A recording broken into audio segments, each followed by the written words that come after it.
Pernahkah kamu merasa ada orang pintar di sekitarmu yang sulit bersosialisasi? Atau mungkin kamu sendiri yang mengalaminya? Jika iya, kamu mungkin sadar akan ironi ini. Semakin banyak yang kamu pahami, semakin sedikit orang yang mau mendengarkan. Ini bukan cuma perasaan sesaat, nyatanya masyarakat sering takut pada seorang deep thinker atau pemikir mendalam. Bukan karena mereka salah, tapi karena mereka melihat hal-hal yang tidak ingin dilihat orang lain. Sejarah telah berkali-kali membuktikan bahwa masyarakat sering menolak ide-ide inovatif yang menantang status quo. Inilah paradoks kecerdasan. Semakin dalam pemahamanmu, semakin luas jurang antara dirimu dan dunia. Seperti yang dialami oleh beberapa pemikir terbesar dunia. Dari Nietzsche yang terasing, Tesla yang mati dalam kesendirian, Galileo yang dipenjara, hingga Socrates yang tewas diracun. Mereka korban dari satu pola yang sama. Kecerdasan yang melampaui zamannya justru menjadi kutukan. Schopenhauer, salah satu filsuf Jerman yang paling berpengaruh, percaya bahwa kecerdasan itu sendiri adalah kutukan. Kutukan yang mengisolasi mereka yang melihat dunia terlalu jelas. Lalu, bagaimana seharusnya seorang pemikir bersikap? Haruskah ia mengubur ide-idenya demi diterima? Atau tetap berdiri sendiri meski konsekuensinya adalah kesepian? Mari kita selami sisi gelap dari menjadi terlalu pintar.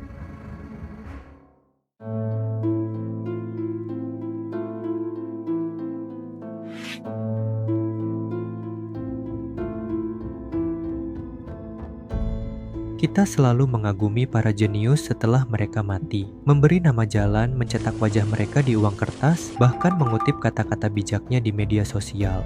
Tapi kita lupa atau pura-pura lupa bagaimana peradaban memperlakukan mereka ketika masih hidup. Contohnya adalah Hypatia, seorang perempuan jenius yang menguasai matematika, astronomi, dan filsafat di Alexandria abad keempat.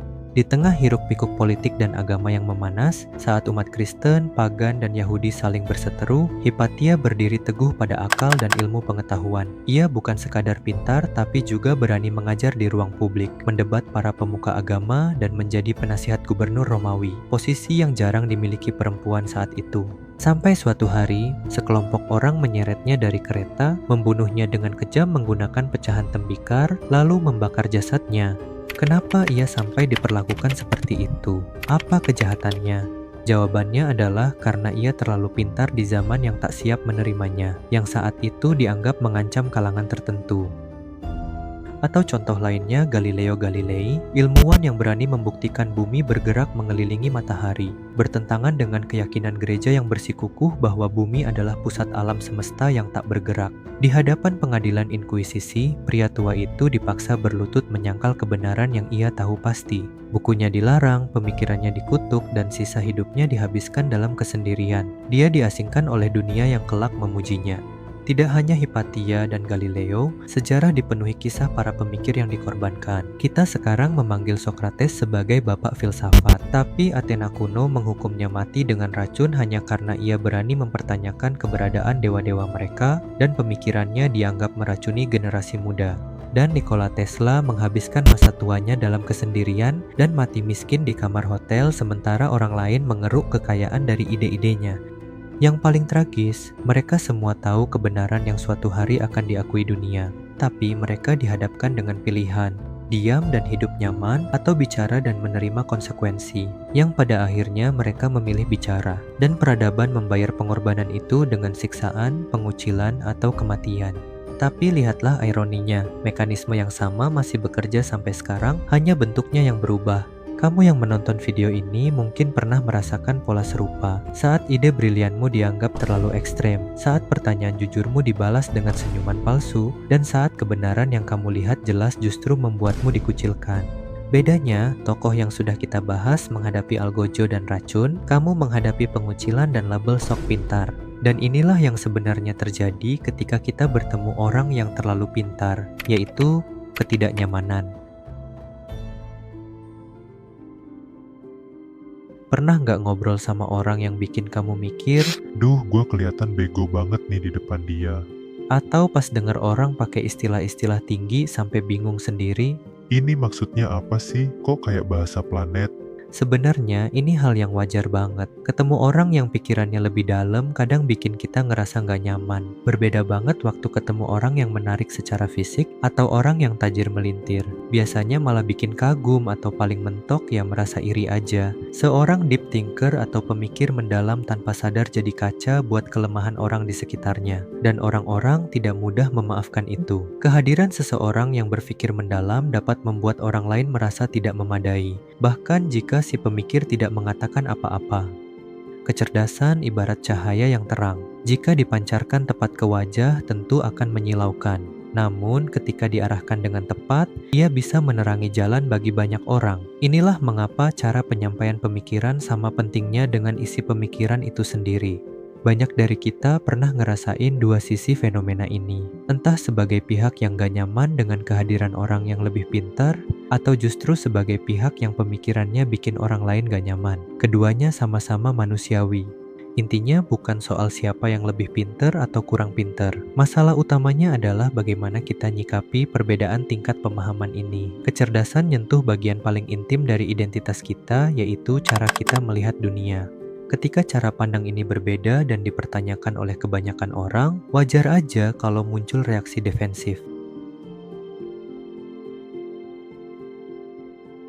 Inilah mengapa sepanjang sejarah, para pemikir mendalam atau deep thinker telah terpinggirkan. Wawasan mereka tidak hanya menantang ide, tetapi juga menantang ego. Dan manusia secara alami akan melakukan apa saja untuk melindungi ego mereka dari ketidaknyamanan. Ketika orang bertemu dengan seorang deep thinker, pikiran mereka masuk ke mode defensif. Alih-alih penasaran, mereka menolak. Alih-alih terlibat, mereka mengabaikan. Inilah alasan mengapa para intelektual, filsuf, dan visioner sering merasakan diri mereka terisolasi. Bukan karena mereka ingin sendirian, tetapi karena masyarakat mendorong mereka menjauh.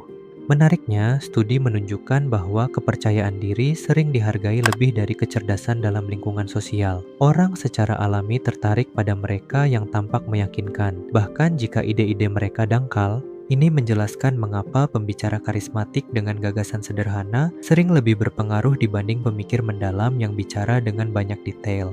Sepanjang sejarah, kita bisa melihat banyak contoh pemimpin populis, motivator, dan influencer yang sukses besar bukan karena mereka mendorong orang berpikir kritis, tapi justru karena mereka pandai mengucapkan kata-kata yang memang ingin didengar oleh orang-orang. Contohnya, Adolf Hitler mendapat dukungan massa dengan menawarkan kebanggaan nasional dan musuh bersama daripada solusi ekonomi yang kompleks. Motivator sering menjual mimpi kekayaan instan dengan slogan sederhana daripada strategi jangka panjang yang butuh kerja keras.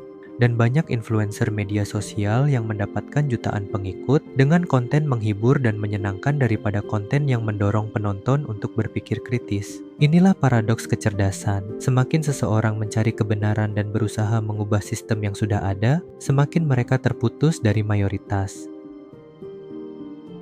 Penelitian neuroscience modern menunjukkan bahwa ketika seseorang merasa kurang cerdas dari orang lain, amigdala mereka atau bagian otak yang mengendalikan rasa takut menjadi sangat aktif, yang artinya pemikiran mendalam dari orang lain tidak hanya mengintimidasi, tapi secara alami benar-benar memicu respons kelangsungan hidup primitif seperti saat menghadapi bahaya fisik. Ini terjadi karena evolusi otak manusia lebih mengutamakan penerimaan kelompok daripada kecerdasan individu.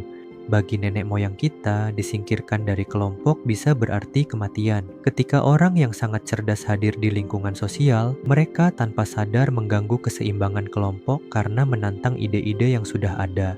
Studi Stanford 2021 menemukan bahwa orang merasa kurang terancam saat berinteraksi dengan intelektual secara pribadi. Namun dalam kelompok, rasa terancam ini meningkat drastis karena status sosial menjadi lebih penting dan perbandingan antar individu lebih terasa. Fenomena ini cuma permukaan dari masalah yang lebih besar tentang bagaimana otak kita sering menolak pemikiran mendalam. Beberapa kebiasaan pikiran membuat kita susah menerima orang yang berpikir kritis di sekitar kita.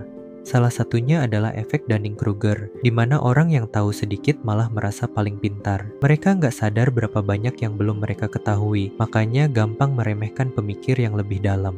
Otak kita juga lebih suka hal-hal yang sudah biasa atau biasa disebut bias status quo. Bias status quo ini bikin kita lebih nyaman dengan ide lama ketimbang kebenaran baru yang lebih rumit.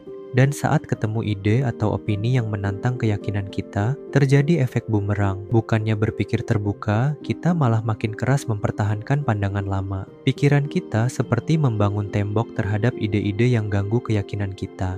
Situasi ini makin parah di era digital sekarang. Algoritma media sosial lebih suka menampilkan konten yang bikin emosi meledak-ledak daripada yang mengajak berpikir dalam. Akibatnya, kita sebagai masyarakat jadi lebih doyan sama hiburan yang langsung bikin puas ketimbang konten yang bisa mencerahkan pikiran. Semua ini bikin pemikiran mendalam makin tersisih dari kehidupan sehari-hari kita. Penolakan terhadap kecerdasan bukanlah fenomena baru. Akarnya tumbuh dari sifat dasar manusia, diperkuat oleh dinamika sosial, dan semakin terasa di era teknologi modern. Ini menjelaskan, ternyata apa yang paling dihargai masyarakat bukan kecerdasan, melainkan kenyamanan, yang berarti dunia yang lebih suka kepastian daripada kebenaran yang kadang menyakitkan. Filsuf Arthur Schopenhauer bahkan berpandangan bahwa kecerdasan bukan hadiah tapi kutukan. Dia percaya makin cerdas seseorang, makin sulit mereka bisa nyambung dengan orang lain. Schopenhauer punya konsep menarik tentang kehendak, yaitu kekuatan tidak rasional yang mendorong perilaku manusia. Menurutnya, kebanyakan orang hidup dikendalikan oleh kehendak untuk hidup yang selalu mencari kesenangan, kenyamanan, dan kelangsungan hidup. Sementara itu, pemikir mendalam atau deep thinker punya kehendak untuk kebenaran, yaitu dorongan kuat untuk memahami realitas meski itu tidak nyaman atau bahkan menyakitkan. Perbedaan mendasar ini menciptakan jurang antara para intelektual dan masyarakat umum. Schopenhauer nggak cuma ngejelasin masalah, tapi juga kasih solusi buat deep thinker yang merasa terisolasi. Dia nyaranin untuk merangkul kesendirian sebagai kesempatan berharga buat pengembangan diri, bukan sebagai hukuman. Dia juga menganjurkan untuk mencari orang-orang yang punya pola pikir serupa, baik lewat buku, filsafat, atau lingkaran intelektual. Dan yang lebih penting, jadi pemikir itu bukan cuma soal punya ide brilian, tapi harus bisa mengkomunikasikan ide itu dengan efektif. Kalau ingin banyak orang paham dengan ide kita harus sesuaikan bahasa dengan lawan bicara. Jangan pakai istilah filsafat kalau ngobrol sama orang biasa. Mending jelasin pakai contoh sehari-hari. Pada akhirnya, kecerdasan memang kayak pedang bermata dua, bisa jadi sumber kekuatan sekaligus sumber kesepian. Meski bisa membuat seseorang melihat realitas lebih jernih, itu juga bisa menjauhkan mereka dari orang-orang yang lebih nyaman hidup dalam ilusi. Jadi, jika kamu pernah merasa asing karena pemikiranmu, ingatlah ini, kamu tidak sendirian. Dan meskipun masyarakat mungkin takut pada pemikir mendalamlah yang mendorong umat manusia maju. Demikian video ragam dimensi kali ini untuk seri Ars Philosophia. Berikan feedback kalian di kolom komen ya. See you in the next dimension.